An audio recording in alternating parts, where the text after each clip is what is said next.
Muy buenas noches.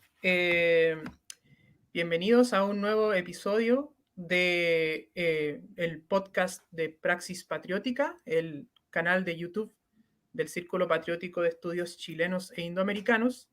Esta noche nos acompaña un visitante muy especial de Estados Unidos. Él es el analista político Caleb Maupin. También ha participado en el canal ruso Russia Today y en PressTV, el canal iraní, lo que en nuestro idioma sería Hispan TV. Para esta entrevista vamos a utilizar el idioma inglés, pero voy a estar traduciendo al español las respuestas que dé Caleb. So, welcome, Caleb. We are very glad to have you on our show.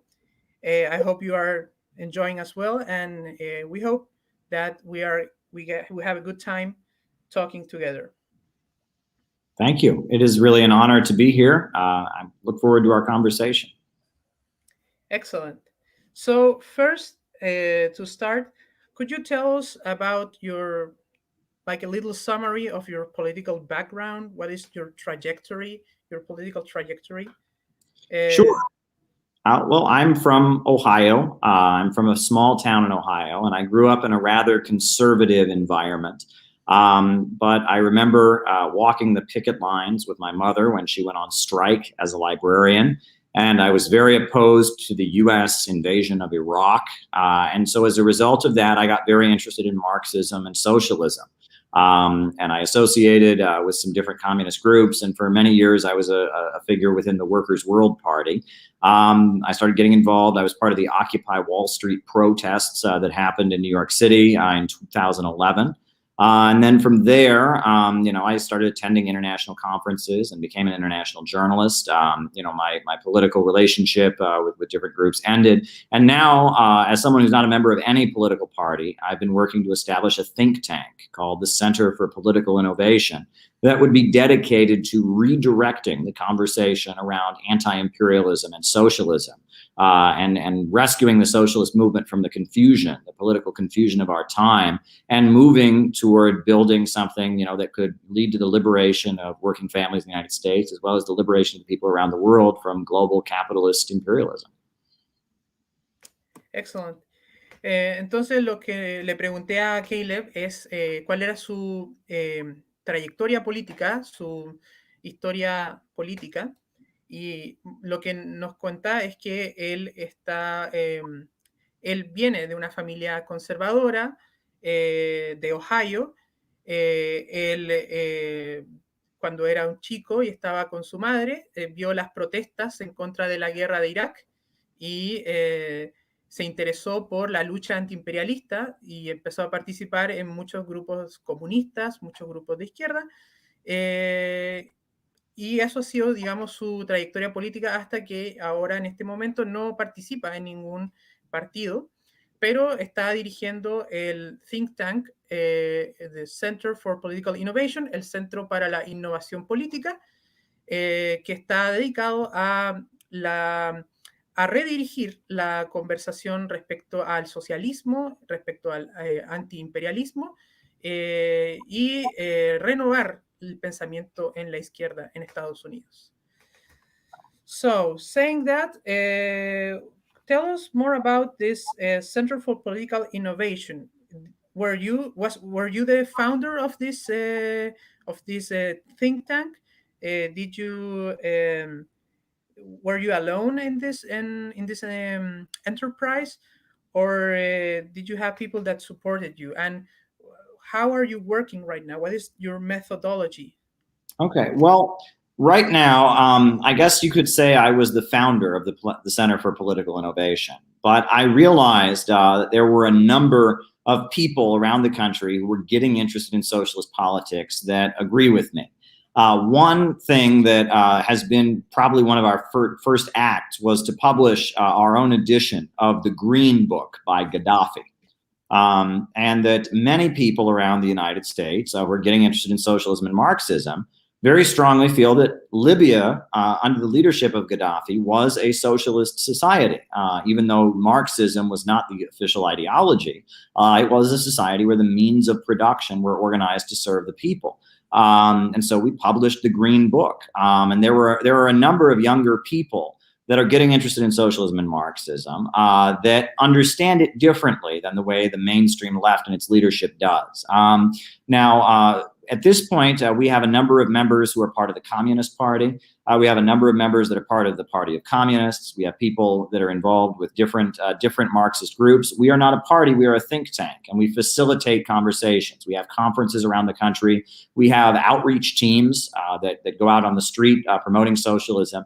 We have rallied around the slogan, "We need a government of action that will fight for working families." That's the slogan that we use, our main slogan. We need a government of action that will fight for working families. As a counter to neoliberalism, it says the state should simply leave the economy alone. You know, we want a government of action.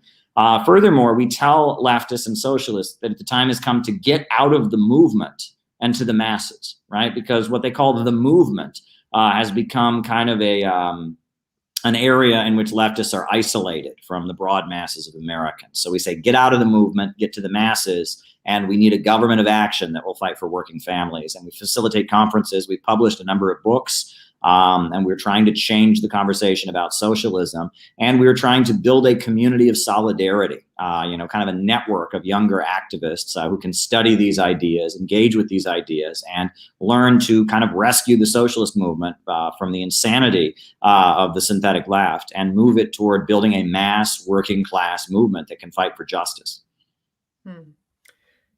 Very interesting. I ordered the Green Book. I ordered it from Amazon, so I'm waiting for it to come.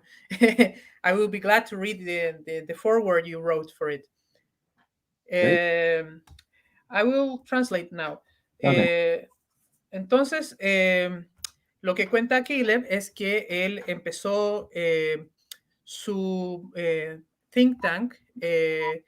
Empezó como él, como fundador, pero poco a poco fue sumándose gente que lo fue ayudando, y una de las primeras publicaciones que lanzaron fue una traducción al inglés del libro verde de Muammar Gaddafi, con un prólogo escrito por él, porque se dieron cuenta que el sistema que Gaddafi tenía en Libia era un sistema socialista. No era un sistema marxista, pero sí era un sistema socialista. Y por lo tanto, más gente, especialmente gente joven, fue acercándose a el Centro de Innovación Política, al Center for Political Innovation, y fueron sumándose, y se enriqueció la conversación en torno a lo que es el socialismo, ¿no?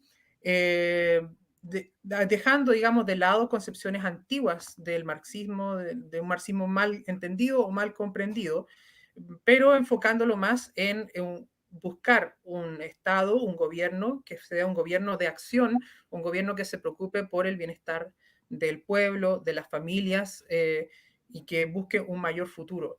Entonces, el Center for Political Innovation no es un partido político, pero es un think tank, es un centro de estudio para enriquecer, digamos, las ideas de izquierda, para abrir discusiones, para permitir que todas las personas que vengan con ideas nuevas puedan nutrir a la izquierda. Okay. So, going more into national issues in the US, you talk a lot about this synthetic left, and you criticize many things. On one side, you criticize the so-called tankies, dogmatic Marxist folks, and on the other side, you also criticize the liberal left, the progressive, Berkeley types. And what is your main criticism towards both of these groups? Well, we're very friendly with a lot of the people that you could call tankies or hardline Marxist-Leninists. They seem to be very receptive to our message. I'm a little bit critical of how some of them seem a little bit stuck in the past. They feel the Soviet Union can just kind of be recreated. They feel that if only the Soviet Union could have stuck to the way things were in the Stalin years, everything would be perfect. And I don't agree with that. I mean, I think that we should recognize the achievements of the Soviet Union, but we should also recognize that the reason that China is as it is today, the reason that Cuba and Vietnam and Venezuela and Bolivia and other socialist countries have moved to have a more mixed economy is out of necessity. It's not simply a revision. So that would be probably my primary disagreement with those folks. But as far as my disagreement with the liberal left, it's very clear that during the Cold War, there was a direct effort by American intelligence agencies to manipulate left-wing politics. There was a program called the Congress for Cultural Freedom, in which money was covertly given to academics and intellectuals to push a message that appeared to be anti-capitalist, but was primarily directed at changing leftism and directing it in service of the imperialists. A lot of funding went to voices that were similar to the Frankfurt School, voices like Susan Sontag, Herbert Marcuse, Hannah Arendt. And they recrafted leftism to not be about building a mass movement to fight for working families, but instead to be about protecting the individuality of the intellectual and viewing the masses as a dangerous horde that needs to be controlled, and viewing populism as inherently fascistic. There was a program where the CIA was very much encouraging leftists to use drugs. They had Project MK Ultra, where drugs were distributed to left-wing activists. There were other things. The Eastern cults were imported into the United States. A lot of mystical groups from Asia that push very anti-communist and primitivist ideas were funded. And all of this culminated in really changing what it means to be a leftist nowadays. So nowadays, if you're going around talking from the tradition of Marxism, William Z. Foster, Gus Hall, the great Marxists in the United States, if you're talking like the communists of the 1920s and 30s, a lot of these people will say you must be a fascist. They are totally confused. Leftism has taken on a completely different thing. The essence of it is that socialism ultimately strives to bring stability. Right? The goal is with socialism to create a society where there can be growth, where there can be human progress, where people's lives can become more fulfilling. People will not be afraid of being unemployed. People will not be afraid of violence, and they will be able to flourish. The synthetic left or the liberal left kind of seeks the opposite. They want chaos. They want a global destruction. They want some kind of cathartic act of violence. And in a lot of cases, they don't believe in historical progress and growth. They argue that we need to move backward, that we've gone too far. There are too many people in the world. They're rather Malthusian in their perspective. And this is what must be opposed. Yes. As for the tankies, the Marxist-Leninists, I share the same concern you have. I think our think tank, our Chilean think tank, also has a very similar view on those issues. And yeah, the liberal left is also a mess here. We have the same kind of stereotypes, so to say. But no doubt, undoubtedly, there is a deep work of sabotage against the working class movement, and it shows how so many of these parties and movements are flourishing, and the system allows them to flourish them. So this actually means that they represent no menace to the capitalist system at all. Yeah, they can practically coexist with no problem. So just to translate the summary of what you say, el Instituto Centro para la Innovación Política tiene una crítica a la izquierda sintética. Por un lado, podemos decir que también existe una crítica a cierto dogmatismo del marxismo-leninismo que quiere mantenerse en el pasado. Algunas personas creen que digamos, el apogeo del socialismo científico ha sido la Unión Soviética, ha sido Stalin, pero no se ha valorado correctamente las nuevas experiencias socialistas, como lo podría ser el socialismo en Venezuela, los socialismos de los países árabes, lo que está ocurriendo en este momento en Cuba, lo que pasa ahora en China. Por un lado, hay que valorar este tipo de experiencias. Por otro lado, está la izquierda sintética o la izquierda liberal, que aglomera, digamos, una serie de pensamientos que son de carácter individualista. Pero esta aparición de esta izquierda liberal no es del todo inocente. Se sabe que ha existido un programa de la inteligencia, por un lado los intelectuales capitalistas y por otro lado los servicios de inteligencia como la CIA, como el FBI, que han fomentado, digamos, la aparición de estos grupos liberales relacionados al pensamiento de la escuela de Frankfurt, relacionados con toda esta aparición de distintos pensamientos llamados progresistas, pero que en realidad solamente han servido para socavar, digamos, el movimiento popular. So, you talk about populism, right? Populism in the US has a long trajectory. We have the figure of William Jennings Bryan and Hugh Long.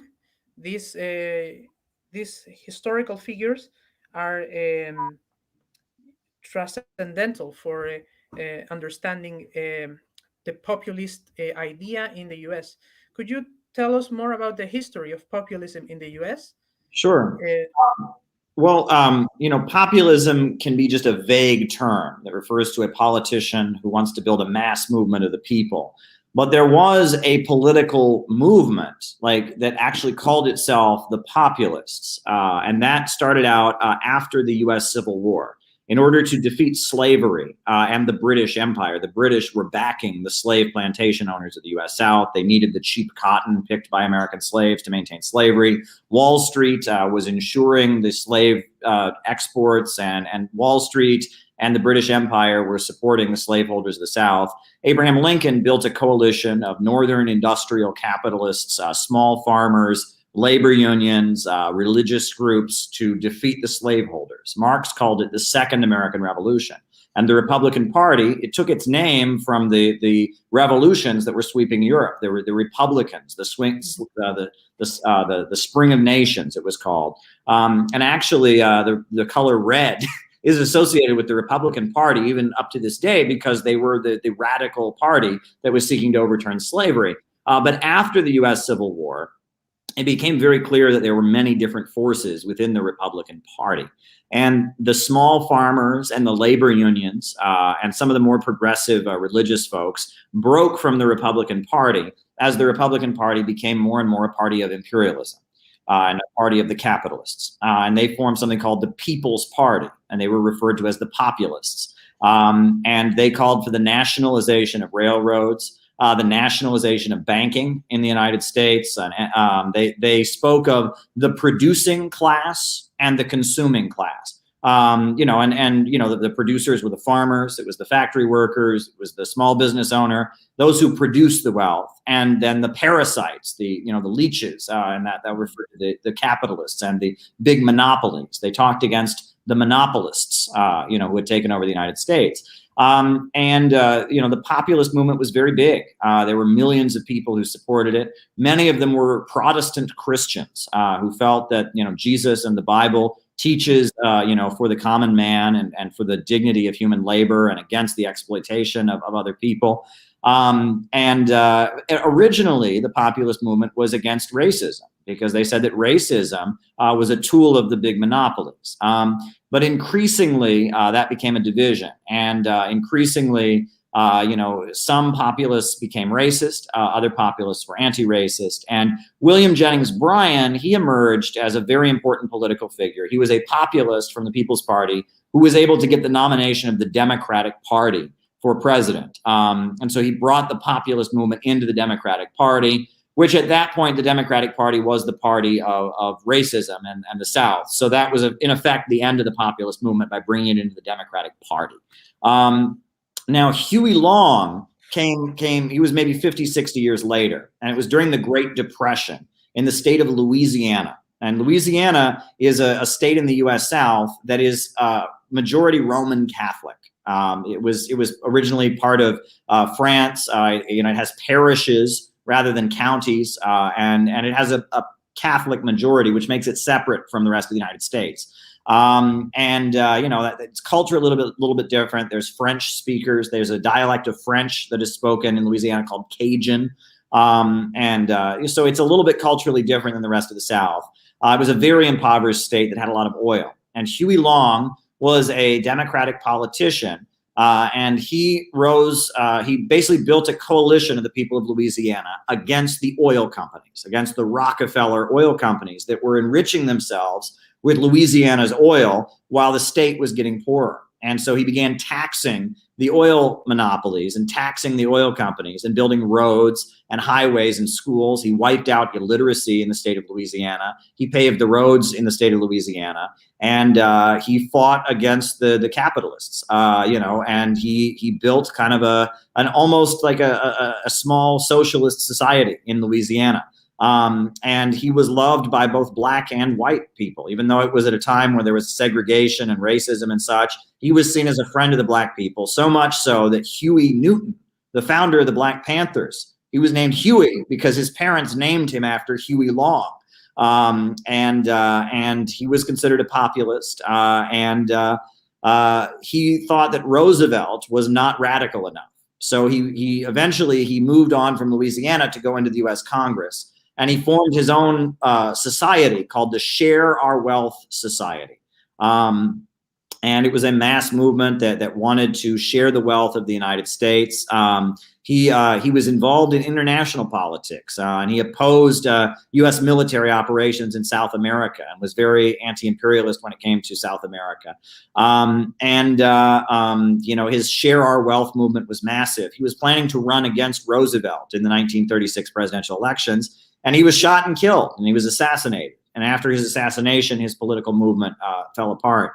But he was a very, very important figure. He was a populist. He was not a Marxist. He was accused of being a communist. The media often accused him of being a communist. And when he was accused of being a communist, he would say, no. He said, I'm the only thing to prevent communism. If you don't adopt my ideas, we will have a bloody communist revolution. My ideas will prevent a bloody communist revolution. So now he was in Louisiana, which at that point was a mainly rural state. There was not much of a labor union movement in Louisiana. So he did not have a relationship with the labor unions. And the Communist Party was hostile to him.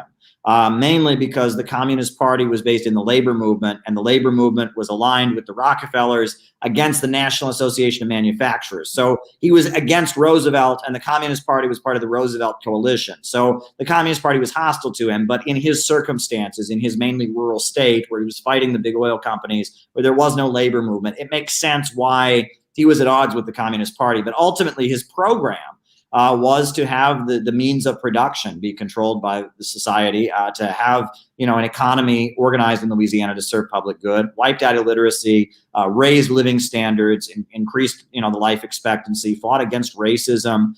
He was very much a progressive figure, and if you go to Louisiana, he's still widely loved even today. There are bridges and highways and statues named after him. Everyone I've ever met from Louisiana tells me their parents, black and white, they remember Huey Long as this great hero and champion of the people. Huey Long is remembered as being a great person, but nationally, they have made many films about him to demonize him and to portray him as a dictator and a tyrant and a fascist. There's been a huge effort to demonize him, but anyone who knows who is from Louisiana will tell you he's still very popular for what he did for the people of Louisiana in terms of economic, raising living standards. Ok, entonces yo le pregunté sobre el populismo en Estados Unidos, el movimiento populista, y nombré dos figuras que era William Jennings Bryan y Huey Long. William Jennings Bryan, bueno, antes de eso hay que hablar sobre el populismo en Estados Unidos. El populismo empezó con el Partido Republicano, con Abraham Lincoln. Se considera que la guerra civil de Estados Unidos es como la segunda revolución americana, eso lo escribió Karl Marx, y de acuerdo con esto, el partido que más progresista de esa época era el Partido Republicano, que justamente hasta el día de hoy se le reconoce con el color rojo.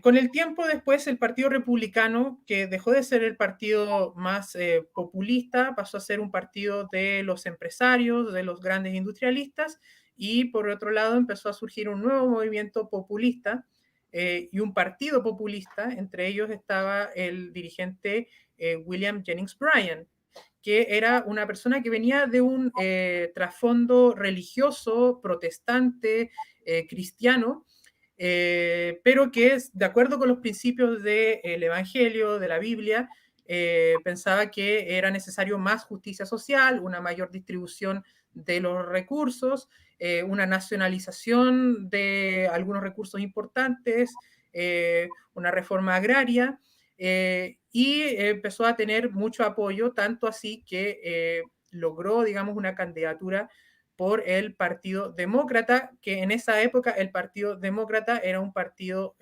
conservador. Pero William Jennings Bryan logró unir, digamos, a gente que era religiosa, pero populista y por otro lado antirracista. Después se dividió el populismo norteamericano, habían algunos que eran racistas, otros que no eran racistas, y siguió así hasta el día de hoy han habido, digamos, esas divisiones.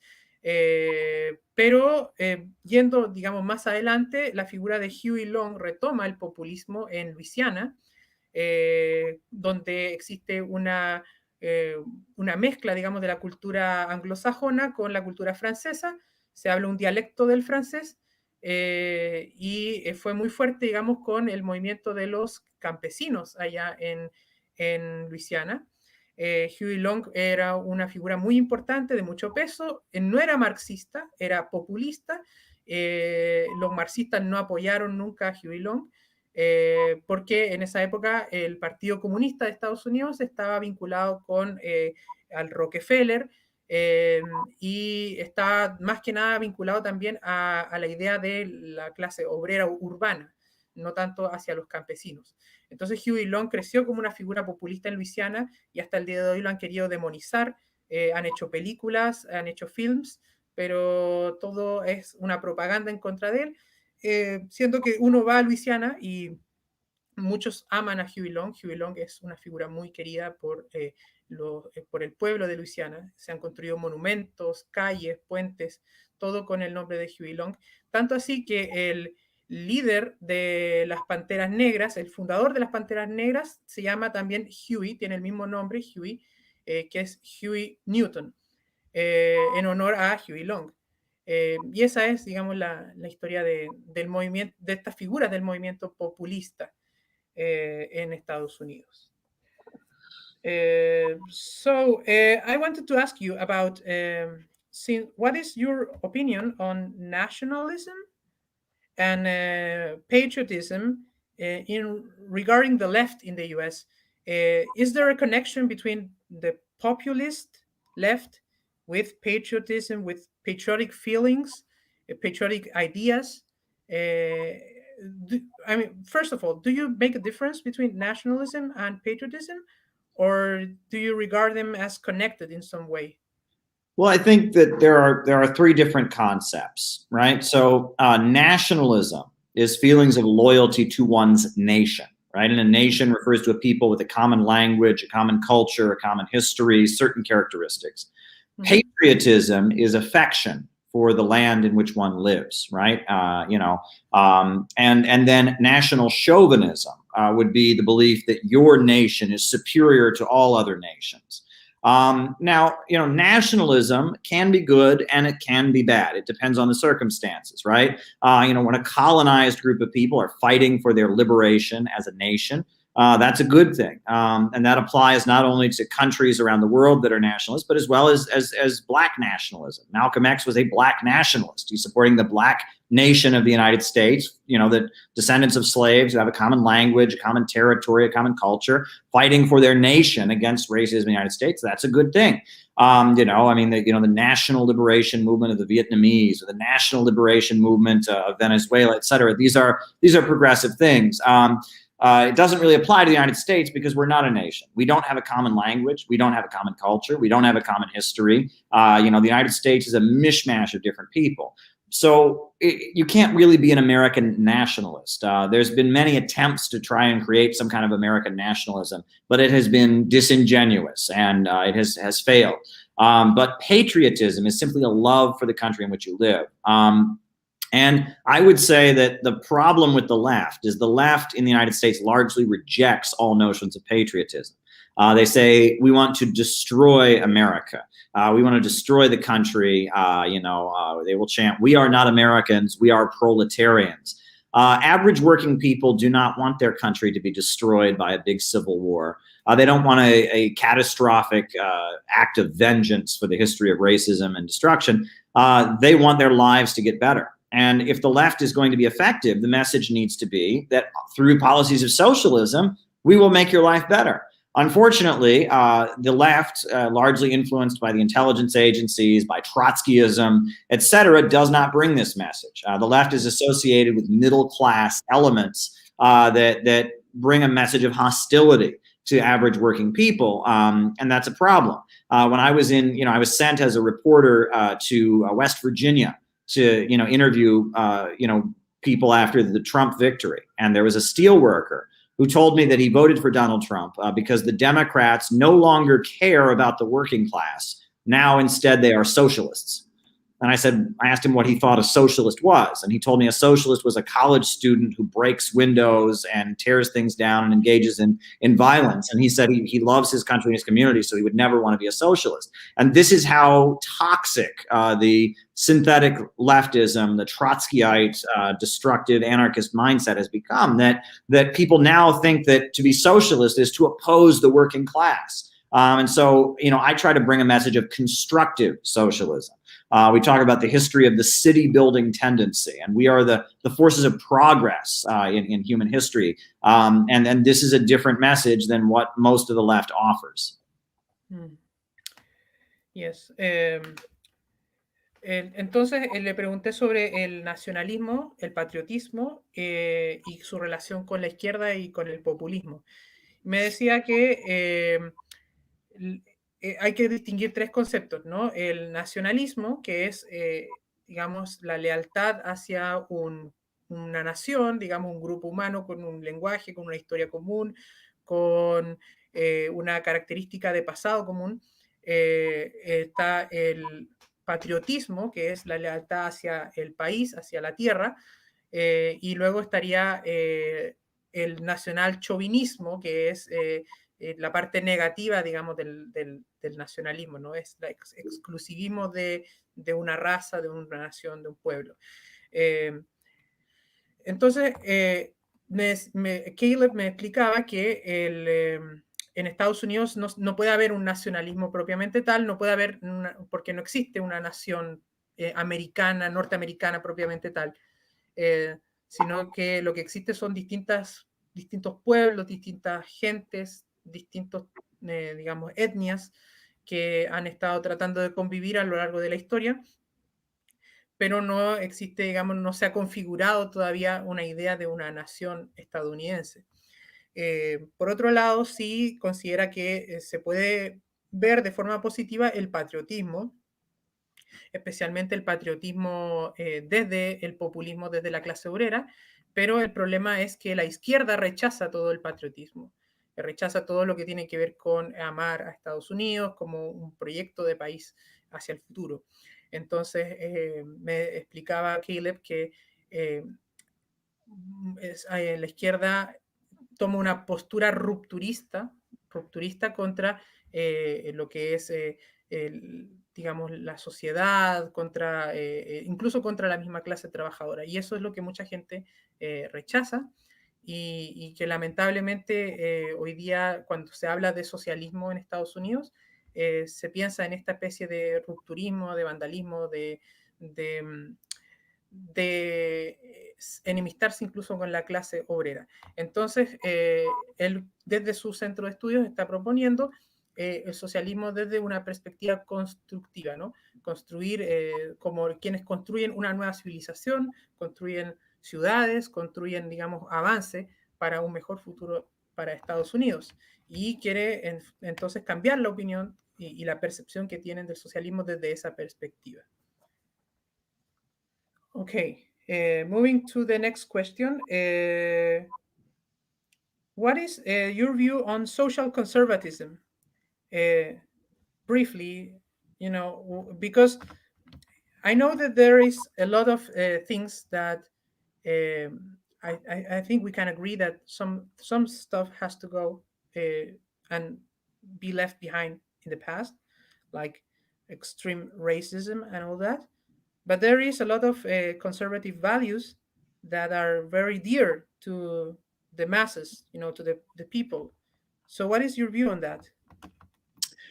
Well, in the first sense, right, there are many issues that I think, you know, and the way our organization approaches them is a matter of live and let live, right? You know, I have absolutely no problem with people that are LGBT, you know, and there are many members of the Center for Political Innovation who are gay or lesbian or bisexual or transgender. And if anyone were to ever make them feel like they are unwelcome or discriminate against them, I would not be okay with this. And I would step in to make sure that didn't happen. But there are also members of the Center for Political Innovation who are Christian or Muslim or Jewish, and their religion argues that there should be no gay marriage, or that these other, you know, things should not go on. And I respect their right. And if anyone were to say that to them that, oh, because your religion feels this way, you're not welcome, and I would step in to make sure that that did not happen, right? And that this needs to be viewed as a matter of live and let live. You know, your life, your family, you know, your lifestyle is your own business, right? And that needs to be understood. And that's the first answer I would have to that, right? The second answer that I would have to that is that, you know, conservatism is simply the idea that you want to preserve what you have. And for working class people, the family is very important, right?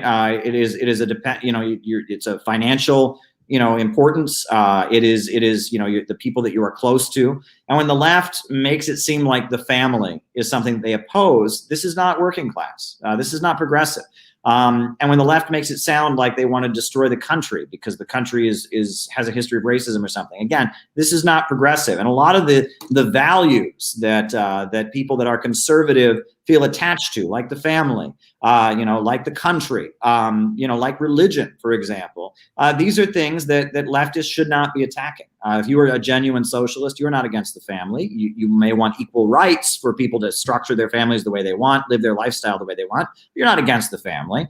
You're not against the country. You want to use socialism to make the country better. You know, you're not against you know, religion. In fact, religion is a vehicle through which people can overcome the selfishness and greed of capitalism. And again, you respect religious freedom. You yourself may not be religious, but other people are, and live and let live. And that is generally the approach that we take, right? And that, you know, it can be difficult sometimes because there can be people that will want to demand we take one position or another.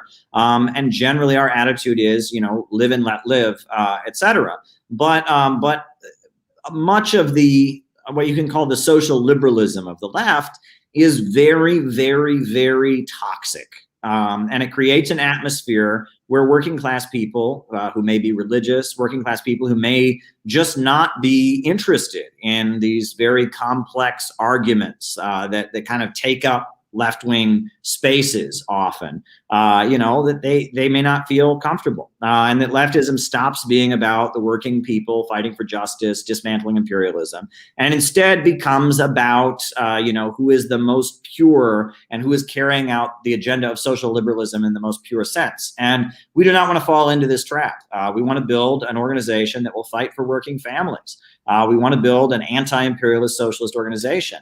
And that understood, I am a Christian, right? I consider the Bible to be one of my primary influences. I would never have become a socialist. It took me a while to realize this, but I grew up as a Christian. At first, I embraced communist atheism, but as I traveled around the world, I came to realize that my socialism was very much rooted in my Christian values and in the teachings of Jesus Christ and the mission of the church historically, and that Christianity is a huge influence on me politically, and that this is not a problem. This is something I should be proud of, because Christianity is a very important religion, and working class people statistically tend to be more religious, right? And so if we're building a working class movement, we cannot be anti-religious, right? If we're building a working class movement, we cannot be anti-patriotic. We cannot be anti-family. We can be for the freedom of people to live their life as they choose. We can be for freedom of conscience and letting people make their own decision about these things. But we're not going to embrace an agenda of deconstruction. This is a big part of the postmodern narrative. Postmodernism says there is no grand narrative, that all truths must be taken apart. We don't agree with that. We're not about deconstruction. We're about building. We're about building communities of solidarity. And part of that is embracing things that the left has mistakenly targeted for attack, which is not strategic. Yes. And I mean, if you look at the socialist countries, China, China is valuing its own, Buddhist and Confucianist roots, and they apply their own interpretation of these ideas for the benefit of their socialist system. North Korea also takes a lot of their traditional religious and cultural values and apply it to their own society. Vietnam and Syria and all these Arab socialist countries as well do the same thing. So what I like about how actual socialist regimes or actual socialist governments are working is that they actually take the best of their tradition, of their country's tradition. They take the most progressive parts of their old ideas and they use it. They don't discard it. They don't throw it to the rubbish bin. They use these things, and I totally agree with you, because I also have a Christian upbringing, and South America is really Christian, really Catholic. I myself, I'm an Eastern Orthodox Christian, but I also believe that the values of Jesus Christ, what the gospel says, they point toward social justice. They point toward a society of equals, of equality, of better, conditions for the working people. So I'm on the same page with you in this. I will translate for our audience. Sure. Entonces, yo le pregunté a Caleb sobre la relación que tiene el conservadurismo, digamos, en la clase trabajadora y las ideas, digamos, del populismo estadounidense. Y él me dice que actualmente existe dentro de su centro de estudios la política de que cada quien tiene, digamos, ideas distintas, ¿no? Creencias distintas. Pueden ser cristianos, pueden ser budistas, pueden ser musulmanes, pueden ser ateos. Y eso, en cierta forma, queda en el ámbito, digamos, personal de cada miembro. La idea no es imponer, digamos, una realidad a los demás, sino al contrario, buscar los puntos de unión. Porque actualmente la izquierda sintética, la izquierda progresista, quiere, digamos, imponer sus puntos de vista a los demás y forzar, digamos, a que todos piensen de una determinada forma. Entonces, Caleb dice que no corresponde, por ejemplo, atacar cosas que tienen que ver con formas que son orgánicas, digamos, de los pueblos, que podrían ser las tradiciones de la clase trabajadora y más bien tratar de buscar, digamos, los elementos más progresistas de esas para poder avanzar, digamos, hacia un socialismo, digamos, con características estadounidenses. Caleb me comentaba que él, por ejemplo, cuando era marxista, abrazó el ateísmo, pero con el tiempo se fue dando cuenta de que sus ideas y su crianza, digamos, como un cristiano, no eran contradictorias con el socialismo, con la idea de socialismo que él quería promover. Entonces, en ese sentido, es muy llamativo como, por ejemplo, en otros países digamos, de carácter socialista, han tomado también sus propias tradiciones. Por ejemplo, en China, el confucianismo, lo han aplicado también en Vietnam, en Corea también se han aplicado las ideas propias para, digamos, mejorar, digamos, su estilo de vida bajo una orientación socialista. Okay. So, in this sense, there is really, I mean, it calls to many people's attention that the winner of the Peruvian presidential election, Pedro Castillo, he wasn't on the same page with this synthetic left, and the synthetic left was more,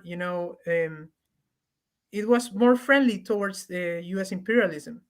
But he, Pedro Castillo was a nationalist in a way, a patriot. He was a bit, conservative on some issues. But on the other hand, he had a really socialist oriented agenda. He talks about nationalizing, key resources of his country. He talks about, replacing neoliberalism with a more people-oriented economy. So,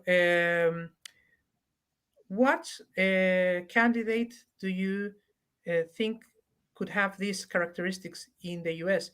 I've seen that Tulsi Gabbard could be one of them. Well, right now in the United States, we don't have such a current. I mean, there is a lot of confusion. Tulsi Gabbard is an interesting figure.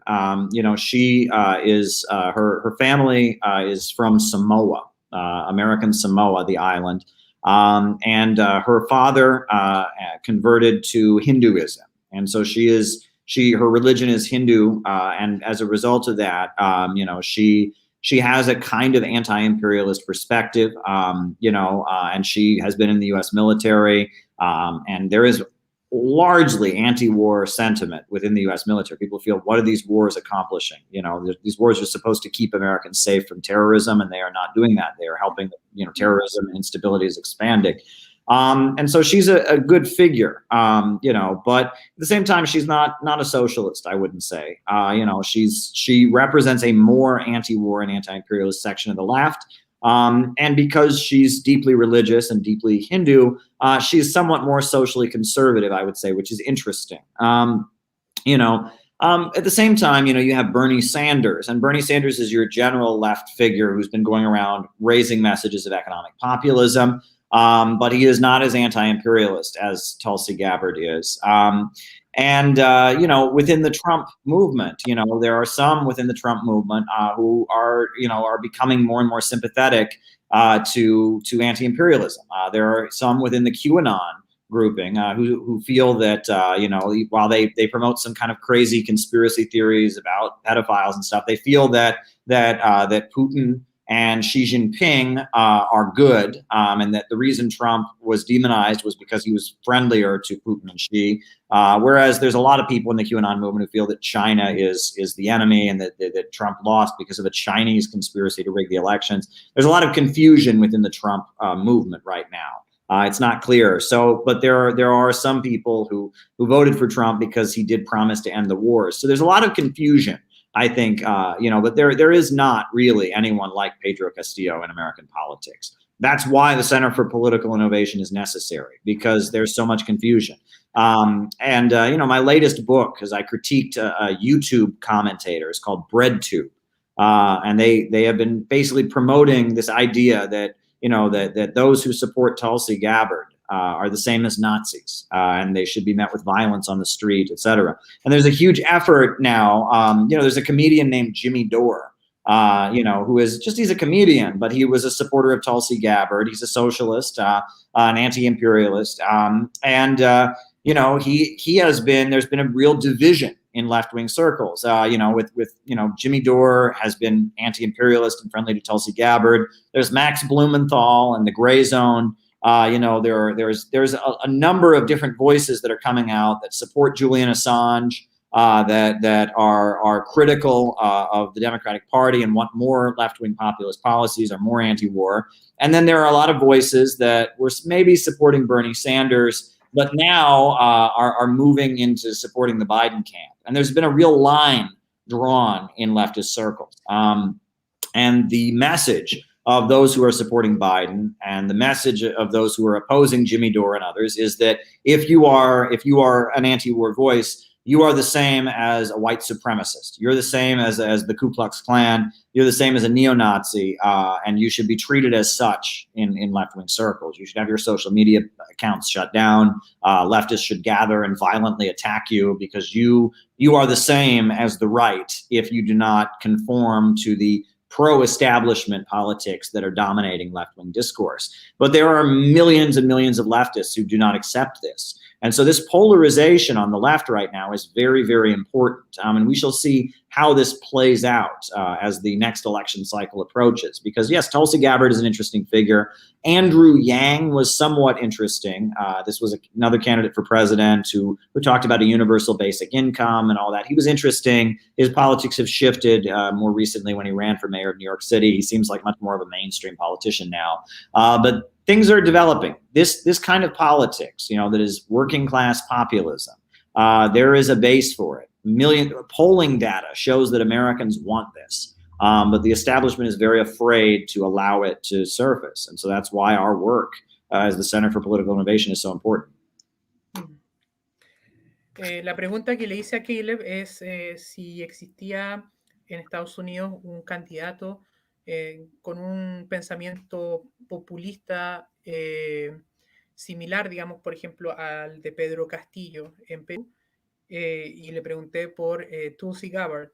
Y me dice que es interesante, una figura interesante, Tulsi Gabbard, porque tiene una postura antiimperialista, tiene una postura antibélica, antiguerra, pero no es exactamente una persona socialista. Es más bien una persona que estuvo relacionada con el ejército. Ella fue a la guerra de Irak, y dentro del ejército de Estados Unidos existe una gran facción, digamos, que está en contra de las aventuras bélicas de Estados Unidos. Por otro lado, está la figura de Bernie Sanders, que sí es más socialista o socialdemócrata, pero no es antiimperialista. Y existen también otras figuras que son incluso dentro del mismo partido republicano, dentro de Trump, que están, digamos, les llama la atención el antiimperialismo. Son personas que no han demonizado a Putin, no han demonizado a Xi Jinping, sino que ven, digamos, que Estados Unidos debería no intrometerse, digamos, en cosas, en otros lugares del mundo donde está la influencia quizás de Rusia, de China. Pero en general no hay un candidato, digamos, exacto como lo que sería Pedro Castillo en Estados Unidos. Hubo otro candidato que se llama Andrew Young, que propuso, digamos, un sueldo mínimo, pero tampoco es exactamente un socialista. Entonces, el trabajo del Center for Political Innovation es justamente generar las ideas para que nuevas futuras generaciones, digamos, de políticos puedan, digamos, tomarlas y llevar adelante un verdadero movimiento socialista. So I will ask you some questions about the US culture. There is gun culture, and gun ownership How important is that for the U.S.? What is your view about this? And what do you think could be the solution for the gun problem? Or the gun, the not problem, but the gun debate? Well, on the one hand, historically in the United States, communists and leftists have been opposed to any form of gun control because, the workers, when they would go on strike, would defend themselves with arms and would need to defend themselves with weapons. The Black Panthers, their first demonstration was a gun rights demonstration, and they carried firearms and armed self-defense against the police and against racists. However,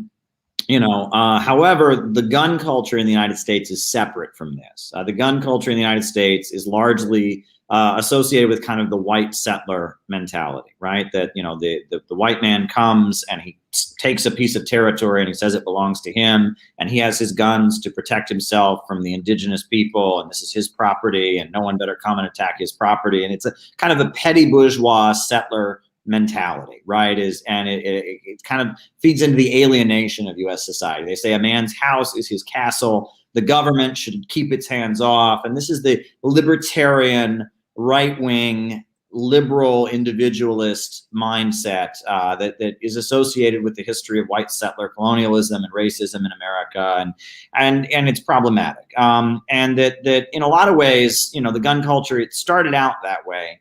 But it has turned very much into a way to make money. The arms and weapons manufacturing is a huge part of the U.S. economy.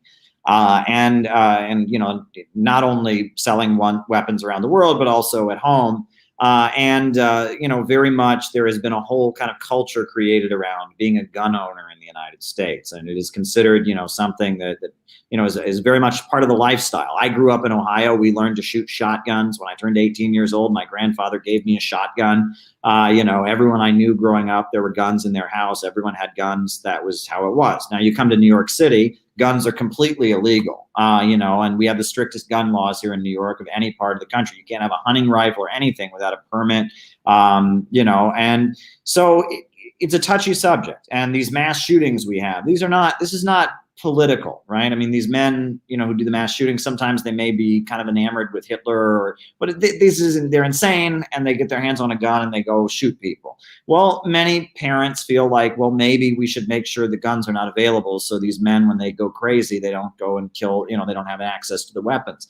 So, I'm at the point I don't really comment very strongly on the gun debate, because on the one hand, I can understand why left-wing activists would feel that that gun control is a threat, and it gives the government the ability to disarm people. But I can also understand why parents would not want their kids to be shot in school. And I don't think that the gun culture of the United States is coming from a good place. So it's a complex issue. But ultimately, nothing's going to change. The way things are set up, it's deadlocked. In liberal areas like New York City, there are heavy restrictions on guns. But in conservative areas, everyone is armed. And that's just kind of how it's going to be. What we've seen recently is Black people are arming themselves a lot.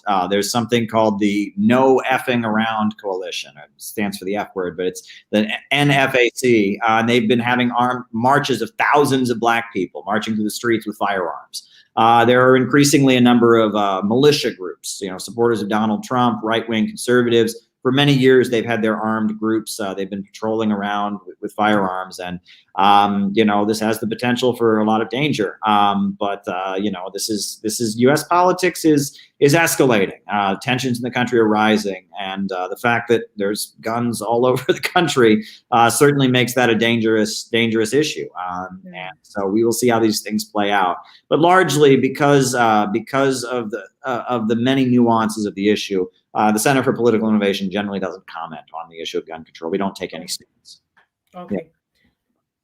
Okay, entonces la pregunta que le hice a Caleb es sobre el tema de la cultura de las armas en Estados Unidos, cuál era su opinión respecto al problema de las armas, y lo que él me comenta es que si bien hay que entender de que por un lado la clase trabajadora durante su historia ha estado a favor, digamos, de que es necesario tener armas para defenderse de los, digamos, de la violencia de los explotadores. Sí, quienes han fomentado más el tema de la cultura de armas ha sido el sector más reaccionario, más conservador, más del lado de los explotadores, ¿no? Entonces, hoy día el tema de las armas es una industria, es un negocio, es una forma de hacer mucho dinero. Pero es un problema muy complejo que el panorama actual de Estados Unidos es que se están armando muchas milicias, no solamente de ultraderecha, sino también milicias también antirracistas, gente que son, por ejemplo, afroamericanos, ¿no? Que están armándose y salen también a manifestarse con patrullas armadas. Y en general lo que se ve es que en los estados más conservadores hay una libertad absoluta de tener armas, de comprarlas, de venderlas, mientras que en los estados más progresistas hay más control respecto a las armas. Pero como es un tema tan complejo en este momento, el Centro para la Innovación Política no ha tomado, digamos, una postura oficial al respecto porque hace falta, digamos, un análisis eh, mucho más avanzado en este tema. Todo está por verse.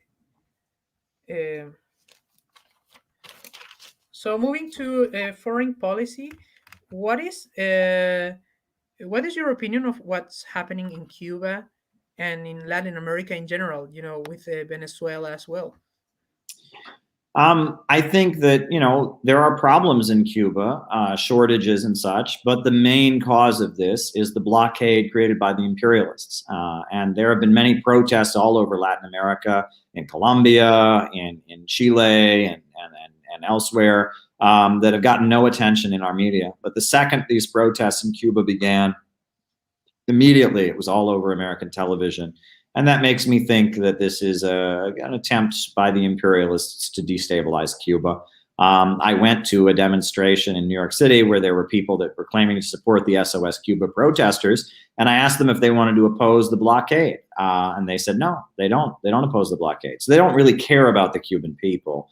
They simply want to overthrow the Cuban government. And, we have seen in the United States, there are a number of, Cuban exiles, and they don't care. They support the blockade against their own people. They support the bombings and assassinations. They want to make life worse in Cuba because they hope that will overthrow the Communist Party. These people don't have good intentions. So largely, I know Cuba is having difficulties, and there are issues with corruption. There's, whenever you have a shortage, some people will get and some people will not, and people are not going to be happy about that. So there could be problems, but overwhelmingly, I see these protests as an attempt by the imperialists to destabilize Cuba.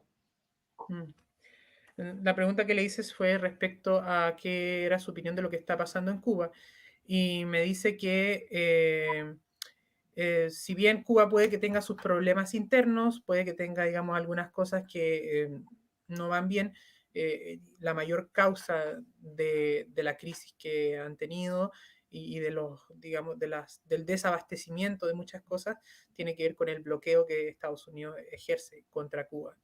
Hace poco esas manifestaciones que han habido, no solamente en Cuba, sino en Estados Unidos, han revelado que quienes están, digamos, especialmente en Estados Unidos protestando, son personas que no les interesa el pueblo cubano, quieren que el bloqueo continúe, que no lleguen cosas, que no llegue la ayuda. Lo importante para ellos es que digamos, el Estado, el gobierno comunista sea derrocado. O sea, quieren a toda costa derrocarlo y no les importa nada más, ni siquiera la vida humana. Entonces, no son personas que tienen muy buenas intenciones, que digamos. What is the current situation between the US and China? Because, with the previous administration, there was a big tension and between, the Trump administration and Xi Jinping and the Chinese government. You had this crisis with the Huawei thing, the four, was it 5G or 4G? I don't remember very well, but there was this big industrial war, so to say, or competition. What is the current situation now between the US and China? It has continued. The Biden administration seems to be continuing Trump's policies with regard to China. This seems to be the new pivot of U.S. foreign policy. For a while, it seemed like the division was Democrats wanted to fight Russia, Republicans wanted to fight China. Now it seems universal. Democrats and Republicans have decided China is the enemy. That is the decision. It's very scary, and there's, they've gone after Chinese students who are studying in the United States. There's a lot of propaganda against China, claiming that China is committing genocide against the Uyghurs. And if you question that, people accuse you of being a bad person because you're questioning it, even though there's questions about these allegations. We're being spoon-fed anti-Chinese propaganda left and right in the United States, mainly because China's economy is speeding ahead, because they handled the pandemic better, and because their socialist system is very efficient. Rather than learn from that, we're being taught to be hostile to it. This is the new Cold War, it seems. The United States is polarizing the world, China versus the United States. And this is very bad for Americans because China is the fastest growing economy in the world. If we want to have economic growth and development, instead of cutting ourselves off from China, we should be doing business with China, especially around fusion energy. Climate change is a big concern. Why are we not cooperating with China around fusion energy and getting beyond fossil fuels? So, China and the United States should be getting along. It would be in the interest of the American people for that to happen, but the imperialists have another agenda. La pregunta era respecto a las relaciones entre Estados Unidos y China y cuál sería la diferencia entre la administración Trump y la administración Biden respecto a China. La respuesta de Caleb es que no ha cambiado mucho, sigue habiendo mucha propaganda anti-China, sigue existiendo la misma tensión, la misma guerra comercial, digamos, entre China y Estados Unidos.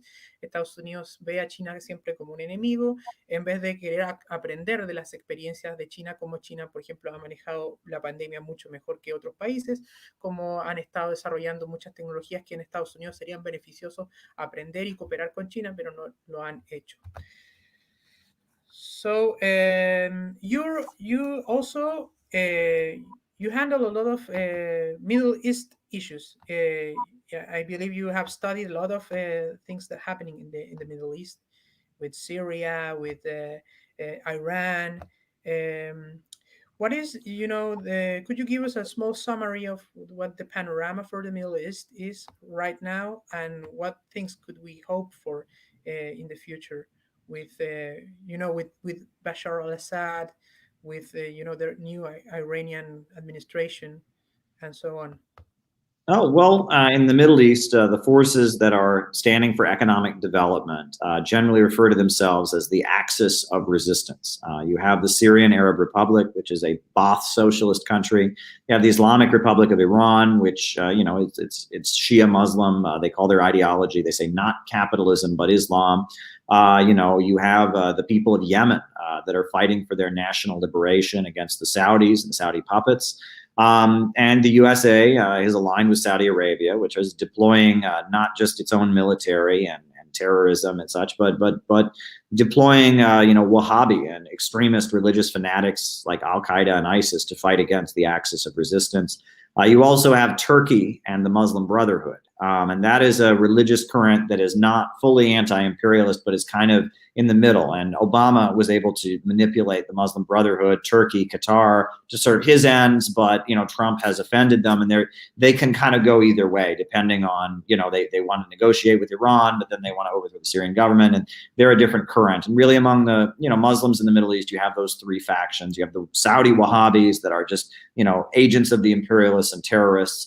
You have the Muslim Brotherhood, which it can go either way, depending on the situation. And then you have the axis of resistance, which is, the people of Iran, the people of Syria, the people of Yemen, fighting for their national liberation. That's how I see the Middle East. Ok. Entonces, la pregunta fue sobre el Medio Oriente, la situación en el Medio Oriente. Y Caleb explica que actualmente los países como Siria, Irán, están alineados en lo que se llama el eje de la resistencia. Este eje de la resistencia se organiza, Siria con el partido Ba'ath, que tiene principios socialistas, y Irán, que no es exactamente socialista, pero es antiimperialista, y es también un sistema islámico que es anticapitalista. Estos países están, digamos, desarrollándose en forma de economía alterna que están siendo en este momento amenazados por el terrorismo de Arabia Saudita, con los wahabíes, que vienen, son grupos fanáticos, ¿no? Extremistas, religiosos, integristas. Y por otro lado, también está la guerra en Yemen, donde también hay un grupo de resistencia que está, digamos, aliado con Irán. Por otro lado está lo que es la hermandad musulmana en Turquía y en otros lugares del Medio Oriente, que podría decirse que es una postura intermedia, que no son totalmente antiimperialistas y que en cierta forma Obama también ha logrado manipularlos. Pero sí digamos que el panorama en el Medio Oriente es algo complejo en este momento, pero sí existe esperanza de que estos países puedan salir adelante. The last question I would like to ask you, Very good. Moving to a totally different topic, Sure. is about what is your opinion about, automatization, robotics, artificial intelligence, transhumanism, all these, futuristic topics that could help for a socialist society, in opposition to the catastrophe that could these same things be in a capitalist society? Sure. Well, Karl Marx, that was one of the main points he made, is that the capitalist is always trying to produce goods as efficiently as possible. But in doing so, he eliminates labor, and the wages of the workers decrease, fewer workers are hired. And as a result, you get the problem of overproduction. And this is the cause of the cyclical crises of capitalism, is that the advancement of technology leads to unemployment and poverty, and that under capitalism, abundance and efficiency leads to poverty, and that this is a problem and it can only be resolved by the means of production being rationally controlled by society. We need a rationally planned socialist economy to overcome this problem, and that World War I came after great leaps in technology that led to big economic problems that led to the war. World War II came after great leaps in technology that led to big economic problems, the Great Depression, and then ultimately the Second World War. And we're living currently in the aftermath of the greatest leap of technology that we've seen in a long time. What's going on with artificial intelligence, 3D printers, this is unprecedented. And then the necessity of moving toward a socialist economy is very blatant. And this is really the problem that we're in. The reason the world is in a crisis is because the productive capacity of humanity has reached the point that we need to move beyond capitalism. But capitalism remains intact. And so we're going to have the reserve army of labor, which Karl Marx referred to the unemployed. The unemployed are going to increasingly become bigger and bigger and bigger. We're going to have the growth of the precariat, which is the new class of workers who are almost permanently unemployed, who are barely surviving. And all of this is going to necessitate moving toward a socialist society. China, because they control the means of production, they are able to have technological advancement and economic growth and continue to see the population's living standards go up. There's no contradiction because profits are not in command. And the world needs to move toward rationally planned economies where there's not such a contradiction, where technology can advance and human living standards can also advance. What about the ecology? Is there a way to industrialize without affecting the ecosystem, the climate, the weather, and the nature? Well, we need to use resources in a more rational and efficient way. The problem with the environment is that the use of the resources is done in the short-term interest of the capitalist. The capitalist wants to advance his profits, so he just does it in the short term. We obviously need there to be more of a grand strategy where we can sit down and do it. And fossil fuels are a very outdated and efficient mode of energy. And the fossil fuel markets are very much dominated by Western capitalism. It's HSBC Bank, that's BP, British Petroleum, ExxonMobil, that's Chase Bank, Chevron, Shell Oil. They dominate the oil markets. So the imperialists don't want the world to leave the oil market, even though oil is very much outdated. We need to get beyond it. We need fusion energy. So we need to change the way we interact with our environment. and do it in a much more sustainable way. But this is the problem, because the capitalists don't want to give up their power, because Western imperialism doesn't want to lose its grip on the world. They say the environmental problems prove that there are too many people in the world. It's a Malthusian answer. They say economic growth is bad. We've gone too far, and we just need to roll back the wheels of history. This is not doable, right? Human beings are constantly changing the way they interact with their environment, and that's what needs to happen now. We need to change the way we interact with our environment, because the way we're currently interacting with our environment is not sustainable. But the answer is to move forward. The answer is historical progress. The answer is not to end human history, to decrease the population. That's the answer of the imperialists, and that's always been their answer, right? But there is no way backward. There's only forward, and there is no limit to human growth and creativity and the ability of human beings to change their situation. There is no limit to that. There's only a limit to the irrational capitalist system, which needs to be overturned. La pregunta que le hice a Caleb es sobre los avances de la tecnología, ¿no? Lo que nos va a llevar el transhumanismo, la inteligencia artificial, la automatización, la robótica, y cuál sería, digamos, la diferencia de los usos de estas tecnologías tanto en un socialismo como en un capitalismo. Caleb me dice que en el capitalismo es común que los capitalistas desarrollen formas más eficientes, digamos, de producir, de manera que ahorren, digamos, los costos de producción en mano de obra, lo que a la larga va a generar, digamos, una gran masa de gente desempleada, y que por un lado van a formar, digamos, la reserva del desempleo, que en algún momento va a ser tan grande que de alguna forma se va a tener que forzar, digamos, la llegada de un socialismo al poder. La diferencia sería que en un socialismo esta misma